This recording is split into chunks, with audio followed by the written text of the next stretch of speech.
신명기 6장 4절에서 9절에 있는 말씀은 굉장히 이 시대에도 우리가 마음판에 깊이 새겨올 교훈들입니다. 제가 제목 하나님의 말씀을 마음판에 새기라 이렇게 제가 정했습니다. 자, 신명기 6장 4절에서 들어라 라는 말은 영어로는 이제 hear라고 그랬는데 히브리어 발음은 쉐마라고 부릅니다. 쉐마. 이것이 듣다, 지적으로 듣다는 말인데 창세기 11장 7절이나 창세기 42장 23절이나 이사 6장 9절에도 같은 의미예요. 히브리 동사 시아마 아래는 것이 명령형이 쉐마라고 부릅니다. 히브리어는. 그래서 우리말로는 뭐라? 들어라 이것이에요. 들어라. 명령이죠. 명령. 하나님 말씀을 들으라는 것인데 본문에서는 이 하나님 말씀을 어떻게 들어야 할지에 대해서 잘 우리에게 말씀을 해주고 있어요. 무엇을 들으라는 것인가 이것이요. 마음을 다하고 성품을 다하고 힘을 다하여 주를 사랑하라는 의미예요. 마음을 다하고 성품을 다하고 힘을 다하여 주를 사랑하는 의미가 있어요. 그래서 이 쉐마, 즉 듣다라는 히브리어는 신명기 6장 본문 9절에서 4절에서 9절이나 11절, 신명기 6장 13절에서 21절 뿐만 아니라 민수기 15장 37절에서 41절에도 같은 말씀이 나오고 있어요. 그래서 이것이 이 구절들을 보면은 완전한 기도의 단축된 형태예요. 기도의 단축된 형태예요. 자, 모세오경은 창세기부터 여기서 신명기까지 5장이 5845절로 이루어져 있어요. 5845절. 자, 그래서 이 쉐마의 첫 절인 이 신명기 6장 4절이 모세오경 전체의 요지예요. 전체의 요지. 말씀에 대한. 자, 신명기 6장 5절에서 너는 네 마음을 다하고 네 마음을 다하고 네 혼을 다하고 네 힘을 다하여 주 너의 하나님을 사랑할지니라 이렇게 명령을 하고 있어요. 하나님께서 우리에게 가장 원하시는 것은 우리가 하나님을 위해 무엇인가 거창하게 커다란 일이나 업적을 남기라고 그러시는 것이 아니라 우리에게 가장 원하시는 것이 뭐냐? 우리의 온 마음과 정성을 다해서 진심으로 하나님을 사랑하라는 것이에요. 진심으로 그분을 사랑하라 이것이에요. 최초로 에덴 동산에 인간을 지으셨을 이 아담을 지으셨을 때에 사랑을 이제 받으시려고 경배를 받으시려고 교제의 대상으로 지으신 거예요. 아담이 타락하니까 하나님의 관계가 어긋나니까 모든 것이 다 깨진 것이에요. 하나님의 계획이 어긋난 거라 이것이에요. 자, 그래서 우리는 하나님을 위해서 이 관계와 바로 선다면은 뭐든지 다 해낼 수가 있는 것이에요. 하나님을 사랑하지 않은 상태에서 하는 모든 일들은 아무런 의미도 없고 위선에 불과해요. 위선에 불과한 것이에요. 예수 그리스도께서는 그 당시에 위선자들을 공개적으로 아주 혹독하게 잔인하게 꾸짖고 비판을 하셨죠. 마태복음 거기 23장 13절에서 16절을 보시면 그러나 위선자인 서기관들과 바리새인들아 너희에게는 화가 있으리라 그랬어요. 이는 너희가 사람들에게 하늘의 왕국을 닫아버려서 너희 자신도 들어가지 않고 들어가려고 하는 사람들도 들어가지 못하게 하기 때문이라 그랬습니다. 여기서 사람들이 뭐냐? 천국문으로 알고 있어요. 우리가 거듭나면 하나님 왕국에 바로 들어가는데 무슨 천국문을 닫아버리냐 이거예요. 크게 잘못 알고 있어요. 오해하고 있는 거죠. 이 지상에 세워질 왕국의 문이에요. 천년왕국의 문이라 이것이요. 위선자의 서기관들과 바리새인들아 너희에게 화 있으리라. 이는 너희들이 과부들의 집을 삼키며 남들에게 보이고자 길게 기도하기 때문이라. 그러므로 너희는 더 큰 심판을 받으리라. 자, 이 구절이 다른 성경에서는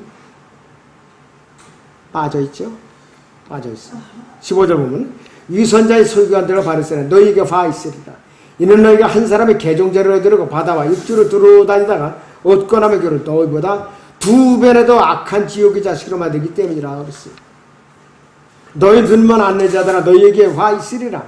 너희는 말하기는 누구든지 성전으로 맹세하면 아무것도 아니나 성전을 금으로 맹세하면 빚진 자니라고 저주하고 꾸짖으세요.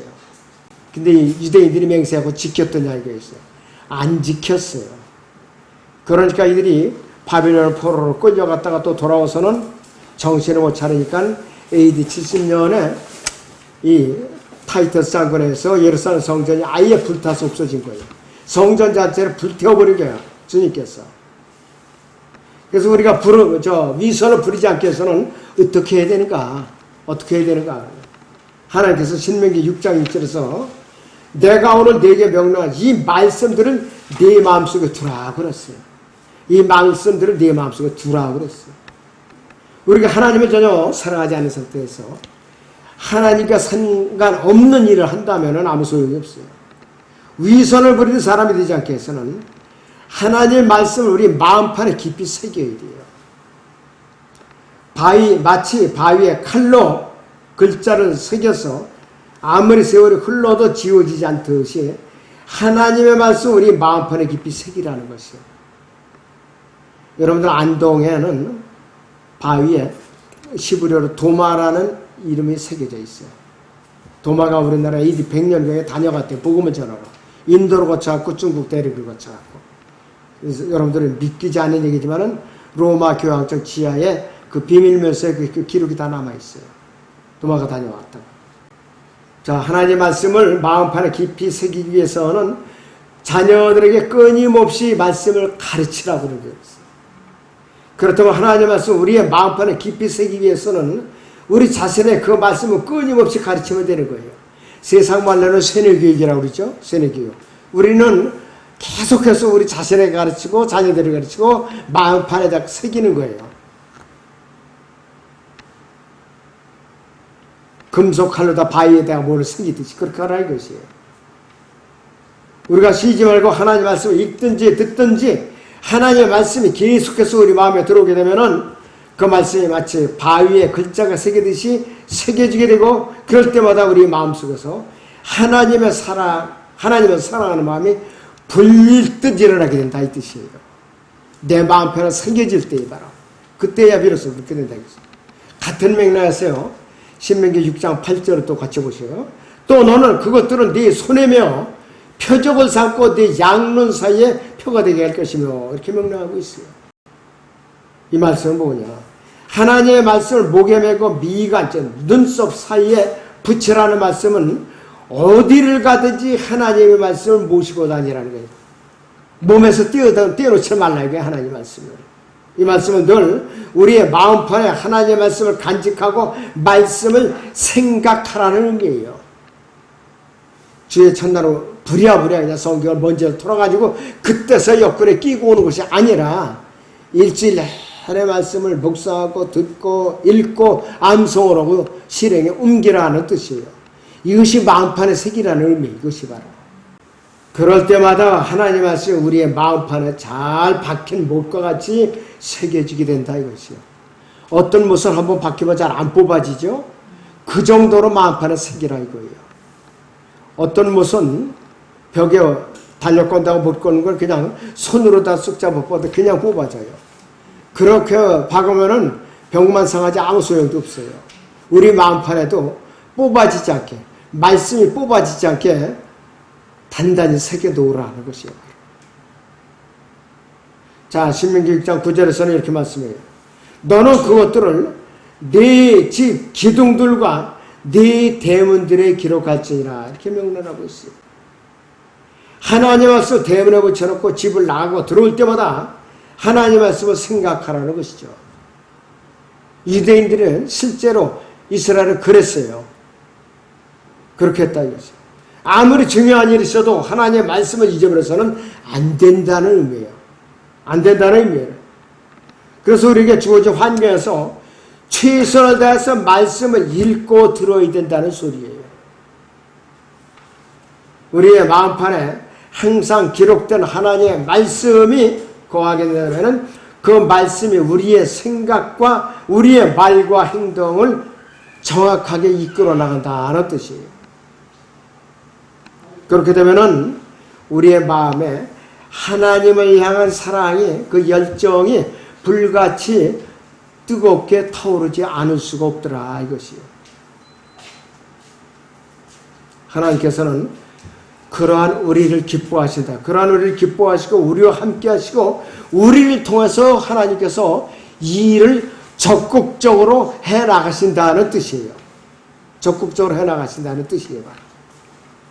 그렇지 않은 상태에서는 하나님께서 일 안 하세요.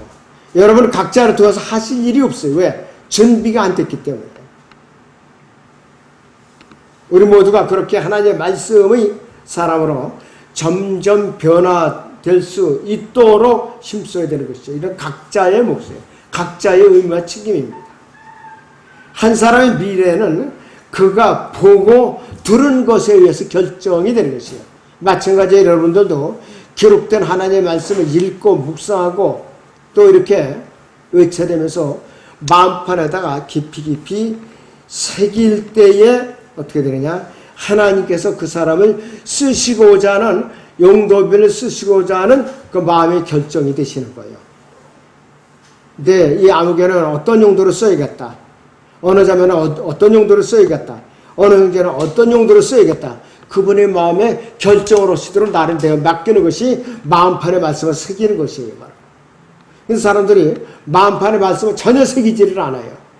인간적인 치닫거리, 육신적인 치닫거리만 하다가 보니까 하나님께서 그 사람의 용도대로 쓰실 때까지 아무리 기다려도 안 되는 거예요. 그럼 남들은 이제 구원받고 교회 출석해서 몇 년도 안 되는데 용도대로 쓰임을 받고 있는데 나는 10년, 20년 지났는데도 나는 뭔가 쓰임받지 않고 있더라. 그러면 마귀가 어떻게 역사하느냐? 그 사람을 통해갖고 하나님의 용도대로 쓰임받고 있는 사람은 시기 질투해갖고 공격을 하더라, 이게 교회 안에서. 그것이 공식이에요. 그것이 영적인 세계의 공식입니다, 바로.